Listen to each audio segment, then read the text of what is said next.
ఇలా జరుగుతుండగా వాళ్ళు ఏకచక్రపురాగ్రహారంలో ఉండి బకాసురుణ్ణి వధించినటువంటి పిదప ఆ ఇంటికి వాళ్ళు ఉంటున్న ఇంటికి వచ్చినటువంటి బ్రాహ్మణుడు ఒక ఆయన, మీరు చూసిన వింతలు విశేషాలు ఏమిటి అని కుంతీదేవి పాండవులు ప్రశ్న వేస్తే, అసలు ఉండవలసిన వింతంతా అదిగో ఆ ద్రుపద మహారాజు గారి పరిపాలన చేస్తున్నటువంటి పాంచాల దేశంలోనూ రాజధాని అయిన కాంపిల్య నగరంలోనూ ఉంది.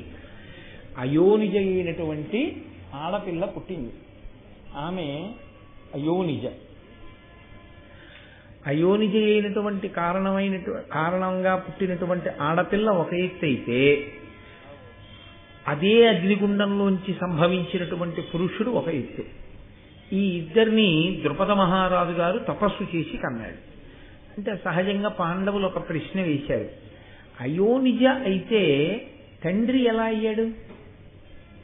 అసలు ద్రౌపదీదేవి జీవితానికి సంబంధించినటువంటి పెద్ద ప్రశ్న ఇక్కడ పాండవులు వేశారు. ఆమె అయోనిజ. అయోనిజ అంటే అసలు స్త్రీ సంబంధం లేదు ఆవిడికి. ఆవిడ ఒక స్త్రీకి పుట్టినది కాదు. ఒక స్త్రీకి పుట్టినది కాదు కాబట్టి తన భార్య వలన జన్మించినది కాదు ద్రుపదుడికి. తన భార్య వలన జన్మించని దానికి తాను ఎలా తండ్రి అయ్యాడు? ఆమె ద్రుపదుడికి దొరికిందా? ఆమె ద్రుపదుడికి కూతురుగా ఉండాలని తనంత తానుగా కోరి వచ్చిందా? ఏ కారణం చేత తండ్రి అయ్యాడు? సరే, ఒక ఆడపిల్లకి తండ్రి అయ్యాడు, బాగుంది.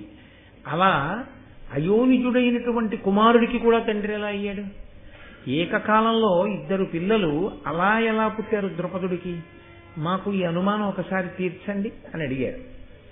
అడిగితే ఆ వచ్చినటువంటి బ్రాహ్మణుడు ఒక మాట చెప్పాడు. వీళ్ళు పాండవులు అన్న విషయం బ్రాహ్మణుడికి తెలియదుగా, వాళ్ళు కూడా బ్రాహ్మణ కుమారులే అనుకుంటున్నారు ఆయన.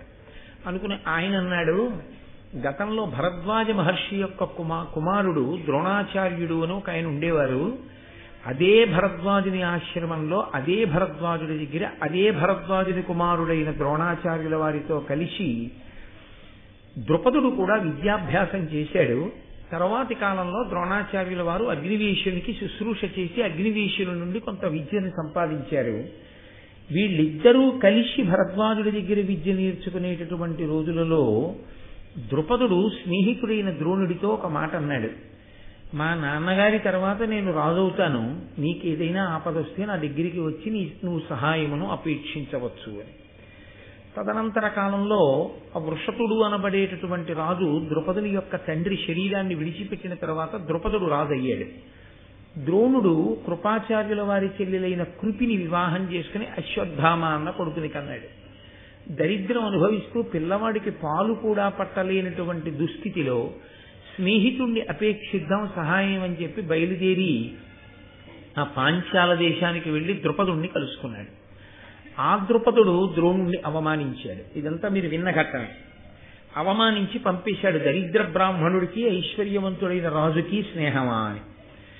అలా వెళ్లిపోయినటువంటి ద్రోణుడు హస్తినాపురానికి వెళ్లి నూతిలో పడిపోయినటువంటి బంతిని పైకి తీయడంలో తనకున్నటువంటి విలువిద్యా నైపుణ్యాన్ని ప్రదర్శించిన కారణం చేత భీష్మాచార్యుల వారి యొక్క దృష్టిని ఆకర్షించి ఆయన చేత నియామకాన్ని పొంది పాండుకుమారులకు ధృతరాష్ట్ర కుమారులకు కూడా విద్యాభ్యాసం చేయిస్తూ భారతదేశంలోనే అనలేని ప్రఖ్యాతి వహించి ప్రపంచ దేశాలన్నిటి నుంచి కూడా వచ్చి ఆయన దగ్గర విలువిద్య నేర్చుకునేటంతటి గొప్ప గురువుగా కీర్తికెక్కాడు. అటువంటి ద్రోణుడు పాండవులకు కౌరవులకు పాఠాలు చెప్పడం పూర్తయిన తర్వాత గురుదక్షిణ అడిగాడు. ఏం కావాలి అని అడిగితే ద్రుపదుణ్ణి బంధించాలన్నాడు. పాండుకుమారులలో అత్యంత ప్రముఖుడైనటువంటి అర్జునుడు తనకున్నటువంటి విలువిద్య శక్తి చేత ద్రుపదుణ్ణి ఓడించి రథచక్రానికి కట్టి తీసుకొచ్చి ద్రోణాచార్యుల వారి ముందు నిల్చోబెట్టాడు. తనని పరిహసించినటువంటి ద్రుపదుణ్ణి ద్రోణుడు కూడా పరిహసించి విడిచిపెట్టాడు. ఆ అవమాన భారాన్ని తట్టుకోలేకపోయాడు. నన్నయ్య గారు అక్కడ ఒక మాట చెప్పారు, బ్రాహ్మణుడి కోపం గడ్డి మంట, ఎంతోసేపు ఉండదు. కానీ క్షత్రియుడి కోపం అలా లేదక్కడ. అతను కడుపులో పెట్టుకున్నాడు. ఒక బ్రాహ్మణుడు ద్రోణాచార్యుల వారు, ఆ బ్రాహ్మణ తేజస్సు ముందు క్షత్రియ తేజస్సు నిలబడలేకపోయింది.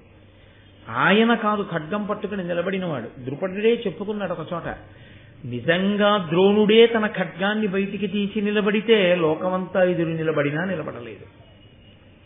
తాను పాఠం చెప్పిన శిష్యుడితో నన్ను ఓడించాడు.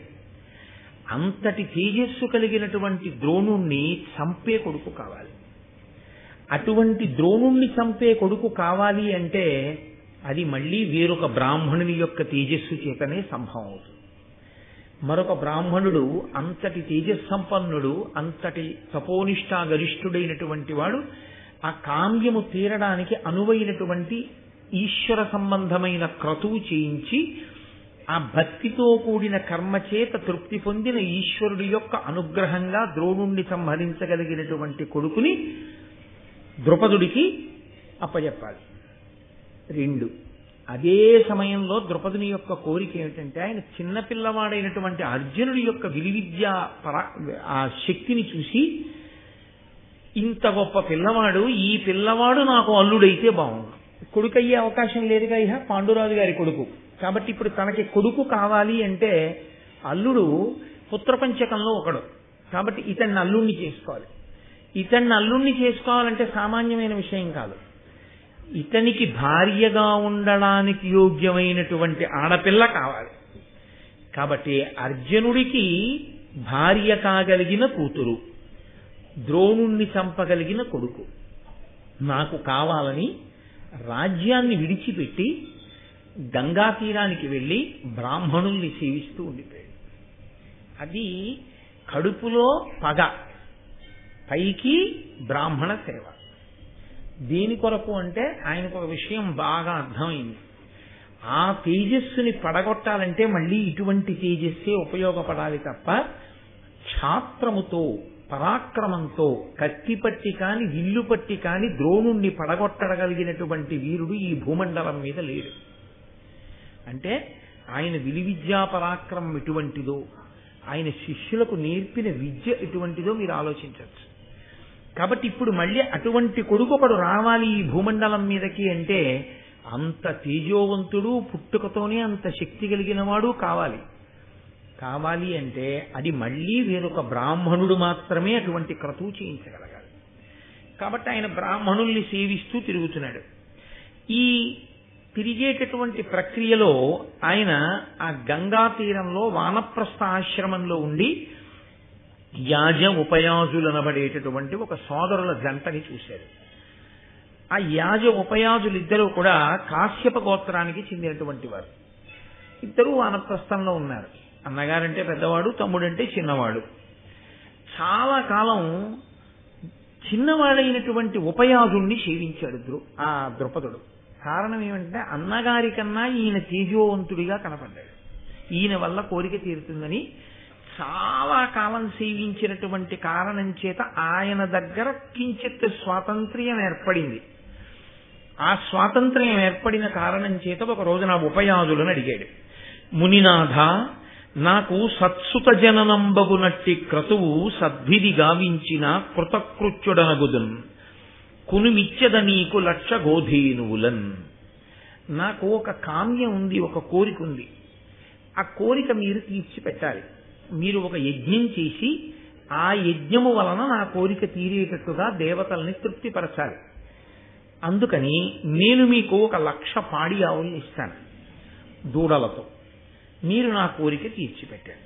అంటే ఉపయాజుడు ఎంత అందంగా మాట్లాడాడో తెలుసా అండి. ఆయన అన్నాడు, అనఘచరితుడు మాయన్న వనములోన తనుచు ఒక్కనాడొక్క పండొనరగాంచి కొనియ శుచియగు శుచిలు కాదని ఎరుంగబడని భూమి తలంబుపై పడినదా అని. ఆయన నేను యజ్ఞం చేస్తానని చెప్పలేదు, నీ చెయ్యనని చెప్పలేదు. ఆయన అన్నాడు, నేను మా అన్నయ్య కలిసి అరణ్యంలో నడిచి వెడుతుంటే చెట్టు మించి పండు ఒకటి భూమి మీద పడింది. భూమి మీద పడినప్పుడు ఆ పండుకి కొంత మట్టి అవి అంటుకుని ఉండి ఉండవచ్చు. అది శుచా అశుచా మా అన్నయ్య చూడలేదు. ఆ పండు తీసుకున్నాడు. కాబట్టి నువ్వు మా అన్నయ్య దగ్గరికి వెళ్ళు.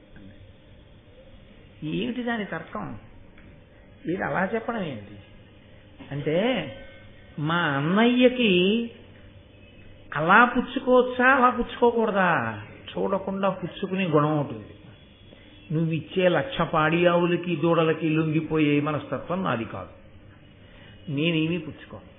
కాబట్టి నాకు అలాంటి కోరికలు లేవు. నువ్వేదో 1,00,000 ధేనువుల్ని ఇస్తాను అని చెప్పి నన్ను నీకు వశుణ్ణి చేసుకోలేవు. కాబట్టి నీ కోరిక నా వలన తీరడం కష్టం. మరి నేనెందుకు చేస్తాను? ఒకవేళ చేయవలసి వస్తే నాకు చెయ్యాలనిపిస్తే చేస్తాను. నాకు చెయ్యాలని ఇప్పుడు లేదు కాబట్టి నీ చెయ్యి. కాబట్టి ఇలాంటివి చెప్తే అలా ఇంకో బ్రాహ్మణుడు చచ్చిపోయేటట్టుగా, అంతటి ఆచార్య పురుషుడు చచ్చిపోయేటట్టుగా ఒక కొడుకు ఈయన ఖండానికి పగ పెట్టుకున్నాడు కాబట్టి మనం చేయించచ్చా చేయించకూడదా? ఇది ఆలోచించడం మా అన్నయ్య అని తన నోటితో అనలేదు. శుచియా అశుచియా చూడకుండా పండు తీసుకున్నాడు మా అన్నయ్య కాబట్టి నువ్వు ఆయన దగ్గరికి వెళ్ళొచ్చు అన్నాడంతే. ఎంత ధర్మం అండి!